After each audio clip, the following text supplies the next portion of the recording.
Muy profundo en la naturaleza humana, el hombre razona y dice, ver para creer. O también dice, si no veo, no creo. Normalmente el refrán médico, cúrate a ti mismo, significa haz por ti lo que has hecho por otros. Y eso le decían a Jesús allá en Nazaret, cuando él comenzó a predicar, cuando él comenzó su ministerio. Él ya había hecho algunos portentosos milagros allá en Capernaum. Y en Nazaret querían que él hiciera lo mismo, que hiciera señales, que hiciera milagros en ese lugar, en Nazaret. Y esto mostraba el corazón de los judíos en Nazaret, la falta de fe. La falsa fe dice ver para creer. La verdadera fe dice creer para ver. El Señor Jesús lo sabía y él veía en el corazón de los judíos esa falta de fe y por eso a él, allá en Lucas 4:24, el Señor dice y añadió, de cierto os digo que ningún profeta es acepto en su propia tierra. Esta tarde, mis hermanos, vamos a estudiar, vamos a meditar sobre Lucas 4 del 17 al 30. Y el tema de esta tarde es Dios no piensa como los hombres. Siempre en la serie de la gloria a la gloria, la vida de Jesús. Y vamos a leer un versículo, vamos a leer Lucas 4:21. Dice el Señor, y comenzó a decirles, hoy se ha cumplido esta escritura delante de vosotros. Señor, gracias por su palabra.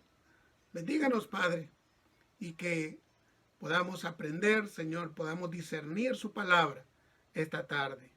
Bendiga nuestras familias, nuestra vida, Señor, nuestro trabajo. Señor, bendiga nuestro país. En esta situación en la que nos encontramos, Padre, pedimos de su ayuda. En el nombre de Jesús. Amén. Amén. Dios no piensa como los hombres. Ahora bien, el Dios de la Biblia muchas veces no es el Dios que está en nuestra mente, el que nosotros pensamos o creemos. Dios es muy distinto a la imagen que hemos creado de superhombre o de superhéroe, donde hemos puesto todo aquello que nos gustaría ver reflejado en ese ser superior. Nosotros hemos creamos nuestro propio Dios, decimos, no, Dios no me va a castigar, Dios no me va a bendecir porque me porto mal, Dios me va a esperar, Dios, es decir, nos creamos un Dios que no es el Dios de la Biblia, que no es el Dios de Abraham. ¿Por qué existe esa diferencia de conceptos del Dios de Abraham y el Dios que imaginamos? Bueno, por una sola razón que contradice los argumentos de muchos ateos. Porque Dios no ha sido creado por el hombre. Dios no ha creado, el hombre no ha creado a Dios. Es Dios quien nos ha creado a nosotros. No es aquella creación humana que según los ateos encarna los poderes, virtudes y capacidades que el hombre en su ignorancia requiere que se le expliquen. Es decir, que nosotros según los ateos, nosotros hemos creado a ese Dios. Ellos dicen que es una debilidad del hombre, que el hombre siempre debe tener a alguien a quien adorar o imaginarse que está adorando. Pero la Biblia nos dice claramente, ella no demuestra a Dios, ella asume que Dios existe. Dios es el creador del universo en donde estamos incluidos todos los humanos. Y nos ha creado a su imagen y a su semejanza. Por lo tanto, todo aquello que vamos descubriendo acerca de Él en la palabra de Dios, entonces hace que nos acerquemos a la luz, a la verdad, que nos acerquemos a la vida, que nos acerquemos a su amor. Pero es necesario esa fe. Entrando ya en materia, Nazaret rechazó a Jesús. Si nosotros leemos, por ejemplo, Lucas del 17 al 21, dice, y se le dio el libro del profeta Isaías, y habiendo abierto el libro, halló el lugar donde estaba. El Espíritu del Señor está sobre mí, por cuanto me ha ungido para dar buenas nuevas a los pobres. Me ha enviado a sanar a los quebrantados de corazón, a pregonar libertad a los cautivos y vista a los ciegos, a poner en libertad a los oprimidos, a predicar el año agradable del Señor. Y enrollando el libro, le dio al ministro y se sentó. Y los ojos de todos en la sinagoga estaban fijos en él, y comenzó a decirles, hoy se ha cumplido esta escritura delante de vosotros.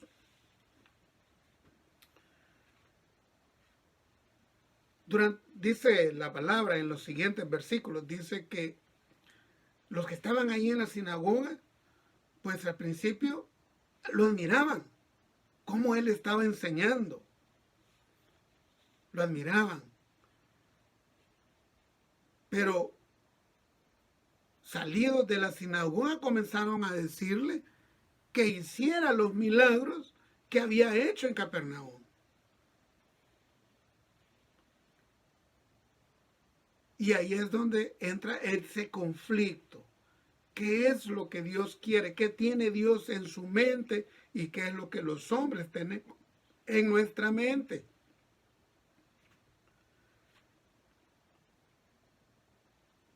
Porque el propósito del Señor en este episodio, en Lucas 4:17, es ungir al Cristo, cumplir la promesa hecha allá en Isaías, en el capítulo 61, en el versículo 1 y 2, para que comenzase el ministerio de Jesús, que ya lo conocemos, que era al recorrer Israel un tiempo a manera de llegar a la fecha indicada, y que Él moriría en aquella cruz para redimirnos a usted y a mí de nuestros pecados. Sin embargo, ¿qué querían los hombres? ¿Qué querían los que estaban en la sinagoga? Ellos querían ver aquellos milagros, aquellos prodigios que había hecho en Capernaum, verlos ahí también en la tierra. Eso era lo que ellos querían ver. Sin embargo, Jesús acababa de manifestarse como el enviado de Dios, como el ungido, el que iba a ir, como dice en el versículo 18, que él iba a ser el enviado a sanar los quebrantados de corazón, a pregonar libertad a los cautivos, a visitar a los ciegos, a poner la libertad a los oprimidos. Pero los hombres no querían eso. Los hombres lo que querían era diversión. Lo que querían era que Jesús hiciera lo que ellos pedían.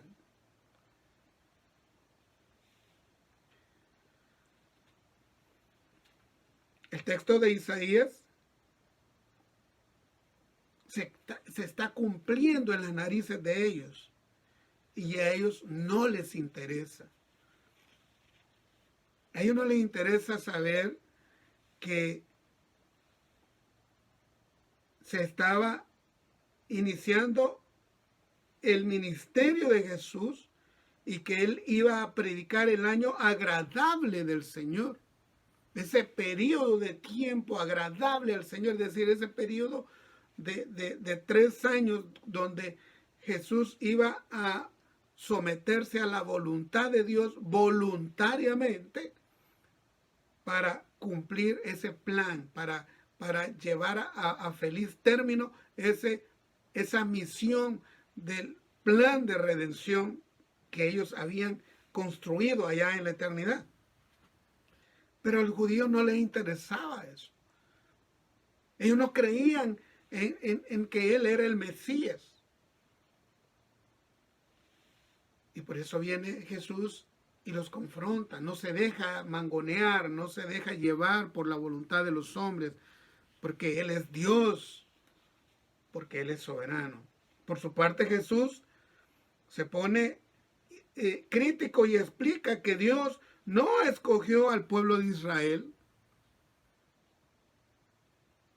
para entretenerlo con milagros, sino para manifestar a todos los pueblos su fuerza y su misericordia y su amor y su plan de salvación. Para eso Dios había escogido a Israel, pero ellos pensaban, querían que le hiciera milagros, que le hiciera señales, que los entretuviera. Y por eso Jesús los confronta y los golpea fuerte, les dice, miren, en Israel habían muchas viudas, muchas, que necesitaban ayuda, que requerían de la bendición del Señor, pero Elías ayudó a una viuda en Sarepta. También les dice, bueno, en Israel habían muchos leprosos que necesitaban ser sanos. Pero Eliseo curó a Naamán, el sirio, allá. Son 2 extranjeros que tuvieron la experiencia salvadora de Dios y no el pueblo de Israel. Y eso les molestó más, porque los confrontó y les dijo, miren, es que no es como Dios, no es como ustedes dicen, es como Dios dice.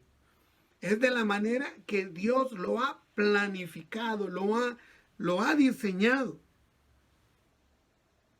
Los de Nazaret no comparten esa visión de Dios.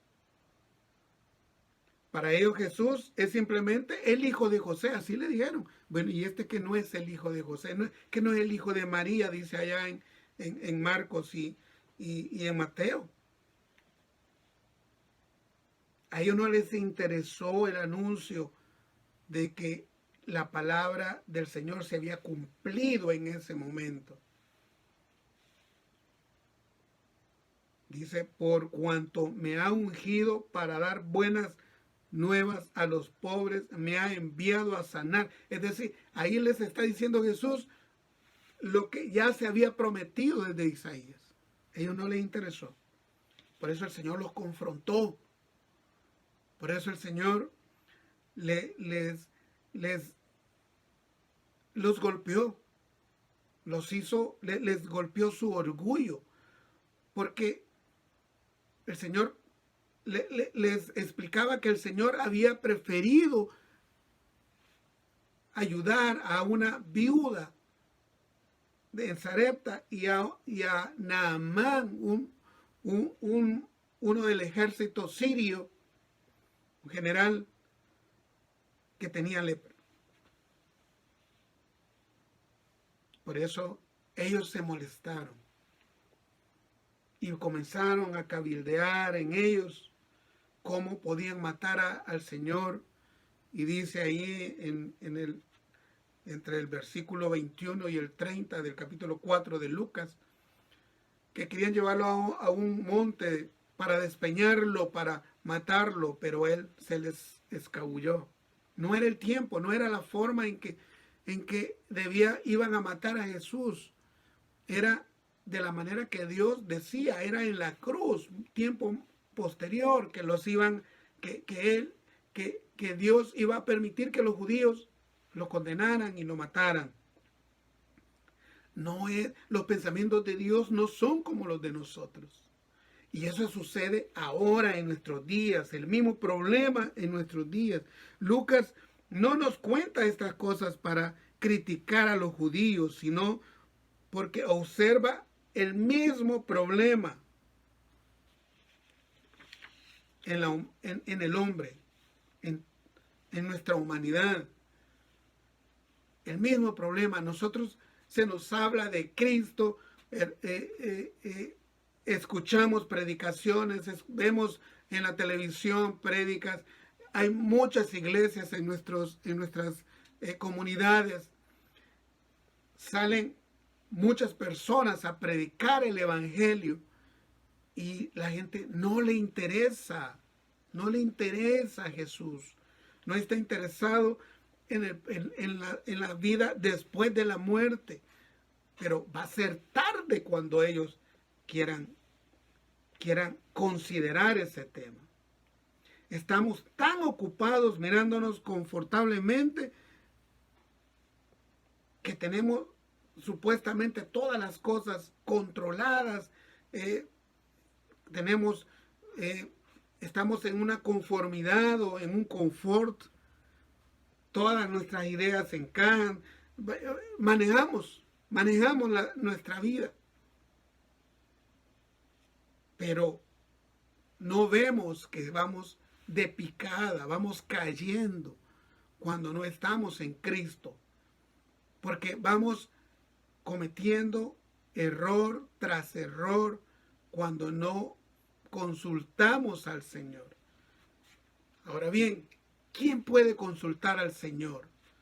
Solamente aquel que le cree que hay, aquel que cree que Dios existe.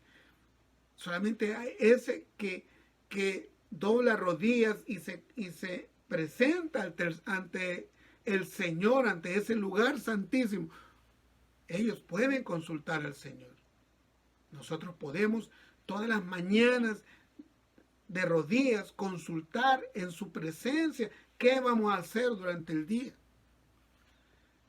Pero porque le creemos que Él existe, porque le creemos que hay un Dios. Pero aquel que no cree, aquel que no está pensando en su alma, sino está afanado en las cosas del mundo, siguiendo los deleites de la carne y las ofertas de este mundo que lo llevan a perdición. Por eso vemos nosotros tantas familias, tantas personas frustradas. Mire, Dios, el Señor nos ha dado, a usted y a mí, nos ha dado capacidades enormes de cómo nosotros podemos salir adelante en cada uno de los problemas. Pero nosotros estamos tan esclavizados, nos hemos dejado dominar por el enemigo de manera que nos encierra en nuestra pecaminosidad, en el sexo, en la bebida, en la droga, en la haraganería, en el sexo libre, en fin, nos encierra que no queremos salir de ahí. Y sufrimos y sabemos que hay un camino que podemos seguir, pero no lo queremos hacer. Estamos como esos de Nazaret que querían solamente la diversión de los milagros. No estaban atentos ni les interesaba el propósito por el cual Dios venía.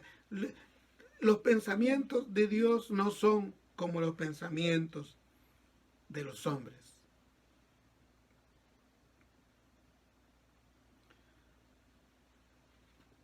Aquí el escritor Lucas, el doctor Lucas, porque solo aquí es donde se relata, solo en este evangelio es donde vemos el relato completo de que Jesús fue a la sinagoga, tomó el rollo y leyó ese párrafo que ya hemos leído nosotros.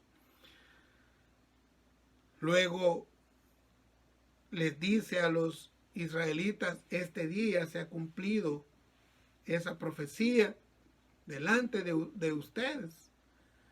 Lo admiran primero, pero cuando él no quiere hacer lo que ellos piden, que es esos milagros, comienza a revertirse esa simpatía y comienzan a rechazarlo. Como usted y yo. Como usted y yo, que cuando tenemos la gran necesidad y estamos en un serio problema, decimos, voy a ir a la iglesia, voy a buscar a un pastor, voy a ir a consultarle. Y está bien, venga, para eso estamos, para servirle, para ayudarle. Pero su corazón solamente está enfocado en resolver el problemita que tiene ahorita. ¿Qué va a pasar cuando más adelante venga un problema mayor? ¿Va a volver a buscar a otro pastor? Y hasta ahí se va a quedar. ¿Qué tal si en realidad usted entra en sí mismo, recapacita y resuelve de raíz el resto de su vida? No es arte de magia tampoco, pero es un proceso. Es un proceso. Dice el rey David que la vida del justo es como la luz de la aurora que va en aumento hasta que el día es perfecto. Pero cuando nosotros llegamos y creemos al Señor, le creemos a Él y lo seguimos y lo imitamos y nos esforzamos por cumplir sus mandamientos, entonces sí podemos llegar a Él y decirle, Señor, ¿qué hago en este problema? Guíame, deme una solución. Y Él se la va a dar, y Él le va a guiar, y Él le va a resolver, porque eso es lo que Él quiere. Él dice, acercaos a mí, y yo me acercaré a vosotros. Entonces nosotros busquemos su propósito, no los propósitos nuestros, porque los pensamientos de Él son de bien para nosotros, dice el profeta Jeremías, que Él solamente tiene pensamientos de bien. El Señor Jesús, con su habilidad muy propia de Él como Dios, hecho hombre, confrontó la bajeza del corazón de los judíos, ahí en esa sinagoga de Nazaret. Pero esto, en lugar de reconocer su pecado, se sintieron ofendidos en gran manera y por eso ellos querían ir con mucha ira, querían ir allá a despeñarlo en un monte, querían llevarlo a un monte y despeñarlo. Estaban furiosos. Y nos sucede a nosotros que cuando el Señor nos confronta, nosotros nos enojamos con Él. Cuando viene un problema serio en su vida, viene un problema serio en mi vida, y nosotros vamos y le echamos la culpa a Dios. Pensamos que nosotros estamos haciendo el bien y que Él se ha equivocado, que Él no hizo algo que nosotros esperábamos. Pero déjeme decirle, mi amigo, mi amiga, que Dios ha trazado su voluntad desde antes de la fundación del mundo. Desde antes de la fundación del mundo, Él ha trazado su voluntad. Y esa voluntad es inamovible porque Él es inmutable. Esa voluntad está trazada y somos nosotros los que tenemos que buscar unirnos a esa voluntad. Él no va a torcer esa voluntad por capricho nuestro, ni suyo ni mío. Él no va a torcer esa voluntad. Al contrario, allá en Salmos dice que cuando nosotros buscamos su palabra y aprendemos de su palabra, Él comienza a enderezar nuestros caminos. Nuestro camino torcido comienza a enderezarlo a la voluntad, que se pegue a la voluntad de Él, esa voluntad que estaba dictada desde antes de la fundación del mundo. Él no va a cambiar su voluntad. Por más que usted ayune, usted doble rodillas, por más que usted lea la Biblia, Él no se impresiona por esas cosas. Él ya trazó su voluntad y Él no la va a mover. Somos nosotros los que tenemos que unirnos a ese camino, a esa voluntad. Y ellos estaban furiosos cuando Dios los confrontó con el pecado.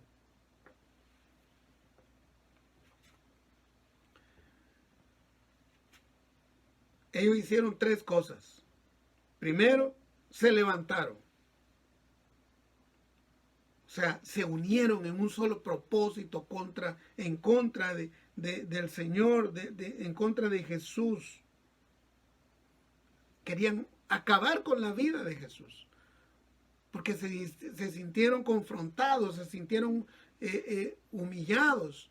Porque el Señor les hizo ver su pecado. Estimado amigo, cuando el Señor le haga ver su pecado, usted humildemente pídale perdón, doble rodillas y acérquese a Él. No se enoje con el Señor. Él no se equivoca, Él no comete errores, Él no se arrepiente, Él no cambia, Él es inmutable. Sin embargo, le ama y tiene misericordia de usted. El hecho es que usted está con vida, porque a pesar de lo malos que somos, Él nos sigue dando vida, porque Él espera que nosotros reaccionemos antes de ese día fatal que vamos a morir.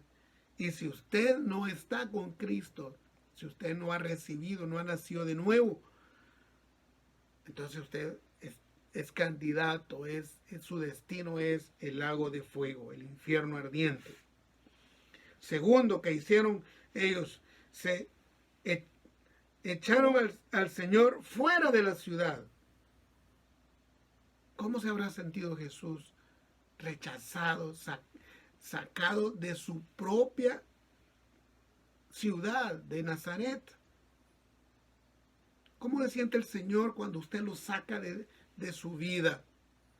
Cuando el Señor le busca, le manda predicadores, hace que usted escuche por ahí en la televisión un mensaje, o va en el transporte y alguien va predicando y usted lo rechaza. ¿Cómo se siente Jesús que usted lo rechace?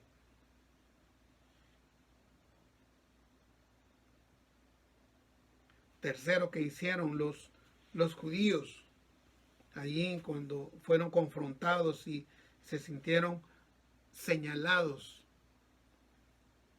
Le llevaron hasta la cumbre del monte sobre el cual estaba edificada la ciudad de Nazaret, con la firme intención de despeñarle, estudiando esa montaña.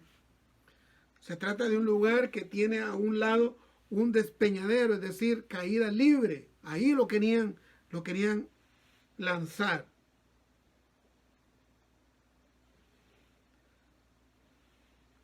Acciones contra la voluntad del Señor. Es que cuando nosotros estamos en pecado, cuando nosotros estamos en rebelión con el Señor, nos hundimos cada vez más y más. Se dice que una mentira trae otra mentira y nos lleva a otra mentira. Y justo eso es lo que hacemos con el Señor. Lo ofendemos y lo seguimos ofendiendo y nos volvemos más rebeldes y hablamos en mal de Él y lo ofendemos con nuestras palabras, con nuestro corazón, con nuestras acciones. Y ahí vamos, ahondando más nuestro agujero. Vamos cayendo, vamos en picada, cayendo más y más. Porque nuestro corazón ha sido rebelde. Porque nos hemos dejado llevar por lo que los amigos nos dijeron. Miren, yo conozco personas que fueron seguidores, leían todos los días la Biblia, aprendieron versículos, se memorizaron versículos, fueron a la iglesia durante su niñez, pero ya adultos se dejaron invadir por razonamientos humanos, satánicos, porque todo lo que no es con Dios es contra Él.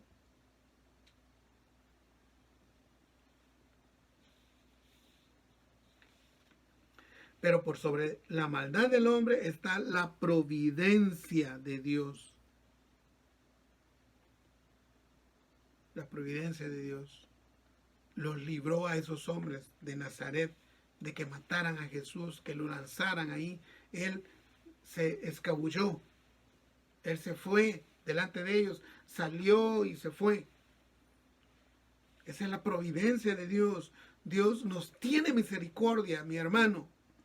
Le tiene misericordia a usted y a mí aún.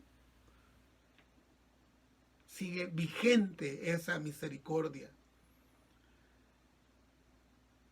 Pero es necesario que nosotros volvamos al Señor.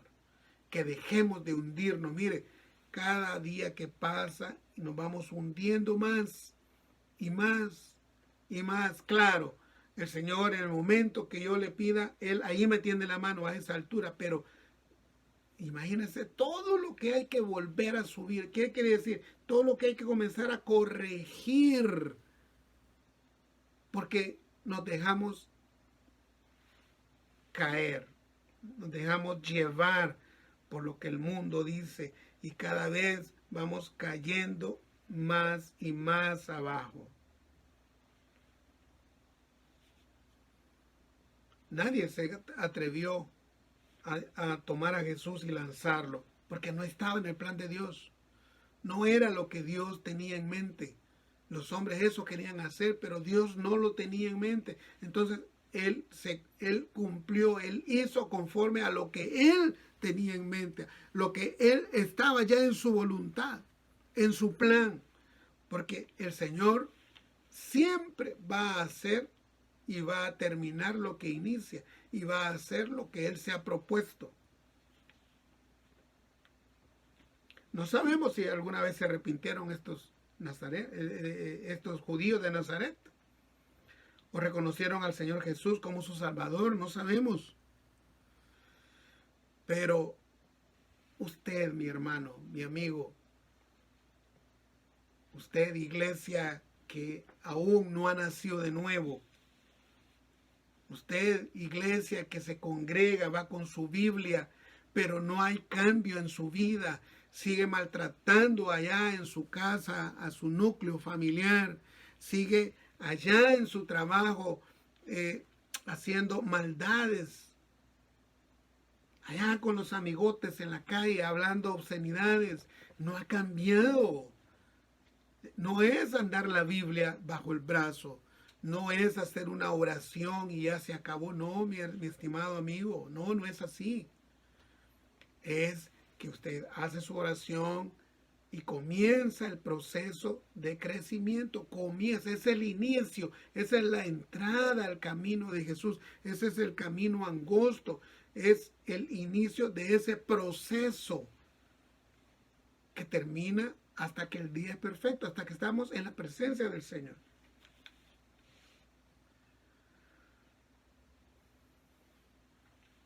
Los planes de Dios difieren de los planes nuestros. Sometámonos. Yo le invito a usted a que nos sometamos a su voluntad. Es lo mejor que podemos hacer en nuestra vida. Es lo mejor. Y se lo digo por experiencia. Tengo muchos episodios en mi vida que por querer hacerlo a mi manera, pues he llegado a este día con dificultades inmensas. Todo por no obedecerle a Él, por no someterme desde aquel momento a su voluntad.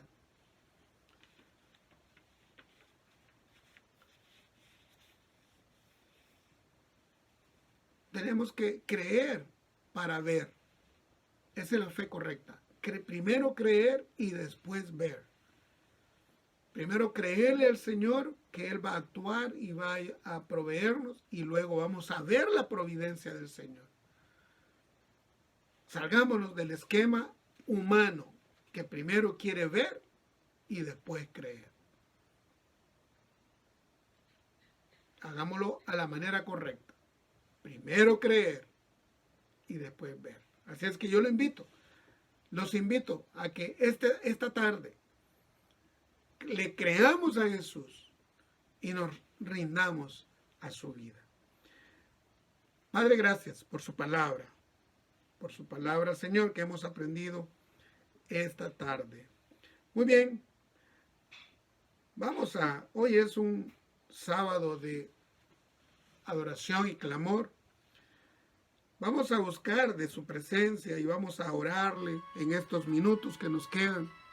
Nos quedan unos 12 minutos nada más. Y vamos a decirle al Señor que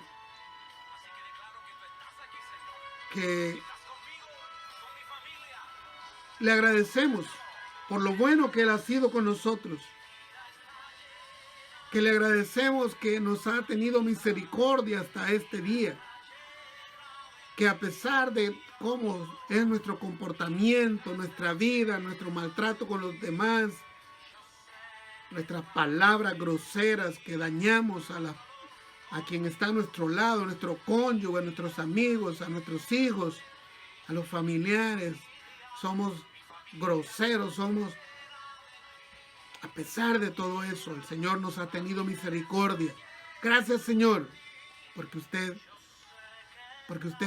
Señor, mantiene su palabra por amor a su nombre, no por el comportamiento nuestro. Por eso, Señor, esta tarde, Señor, queremos decirle que nos perdone, que toque nuestro corazón, que llegue a nuestro corazón, que así como Jesús confrontó a estos judíos en Nazaret, que su Espíritu Santo confronte en nuestro corazón nuestra vida de pecado, Señor. Padre, gracias por su perdón, Señor. Gracias por su perdón. Gracias, Señor, por su misericordia. Señor, pedimos esta tarde que usted nos ayude, Señor, con las necesidades que tenemos en nuestra vida, Padre. Que sea usted quien nos esté, Padre, guiando. Que sea usted, Padre, quien esté gobernando, Señor. Porque nosotros sin usted vamos a la deriva, vamos a lo ciego. Señor, le pedimos en el nombre de Jesús, Padre, que sea usted el que nos ayude. Padre, que sea usted el que, Padre, nos enderece el camino, Padre. Ayúdenos, papá. Lo necesitamos, Señor. Por eso queremos decirle que usted está aquí, Señor. Dios está aquí. Dios le ama a usted. Dios nos ama a todos. Pero no olvide que Él es un Dios justo, un juez justo. Y que ciertamente Él tiene mucho amor por nosotros. Pero cuando nosotros hemos sido rebeldes y le ofendemos y no obedecemos, Él también, Él demanda de nosotros la consecuencia de nuestro desvarío. Por eso vamos a cantarle al Señor, Dios está aquí. dando lo que soy. Me abrazó, hizo de mí su habitación. Él está aquí, mi amado. Él está aquí, nunca lo dejaré ir. Él está aquí, mi amado. Él está aquí, nunca lo dejaré ir. Dios está aquí. Su dulce presencia está aquí. Mi Salvador, mi gran amor, mi Padre, mi único Rey. Padre, gracias. Gracias, Señor, por lo bueno que usted ha sido con nosotros. Padre, gracias por esta palabra que hoy meditamos, Señor. Ayúdenos a ser diferentes a aquellos judíos de Nazaret, Señor, que con mucha ira, con mucho rencor en su corazón querían matar a Jesús. Padre, ayúdenos a que nosotros, al contrario, cuando seamos confrontados de verdad, Señor, seamos humildes y doblemos nuestra rodilla y nos entreguemos a Cristo Jesús. Gracias, Señor. Gracias. Y usted, amigo, usted que todavía no ha recibido a Cristo en su corazón, déjeme decirle que no va a triunfar. No va a triunfar sin Cristo. Déjeme decirle que usted va a ir de frustración en frustración, porque el único camino verdadero, correcto, saludable, de victoria es el de Cristo. No hay otra manera. Nuestra mente es limitada. Nuestras capacidades son limitadas. Nuestro cuerpo es tan frágil, que una gripe, un golpe nos puede matar. Entréguele su vida al Señor esta tarde. Dígale: Señor Jesús, reconozco que soy pecador. Y también creo que tú eres Dios y que moriste en la cruz por mis pecados. Que tu amor era tan grande que me sustituyó a mí en esa cruz. Creo que resucitaste y estás a la derecha del Padre intercediendo por mí. Inscríbeme en el libro de la vida para que el día que yo muera mi alma vaya al cielo y no al infierno. Señor Jesús, ayúdeme, guíeme a una iglesia donde yo pueda aprender más de usted en la doctrina de Dios, no en pensamientos de hombre, no en razonamientos humanos, sino en la doctrina de Dios, en la Biblia, que yo pueda conocerle a usted. Ayúdeme a mejorar, a salir de ese fango en el que hoy por hoy estoy, y ayúdeme a salir y tener una vida en victoria. En el nombre de Jesús. Amén. Muy bien, amigos, si usted hizo la oración, créame que hay fiesta en los cielos. Pero si usted lo hizo con un arrepentimiento genuino, porque no vale la oración sin la fe, sin el arrepentimiento. Usted debe arrepentirse. Mis estimados, gracias por habernos acompañado. Dios mediante, nos volvemos a conectar mañana a las 9:30 de la mañana en nuestro culto dominical.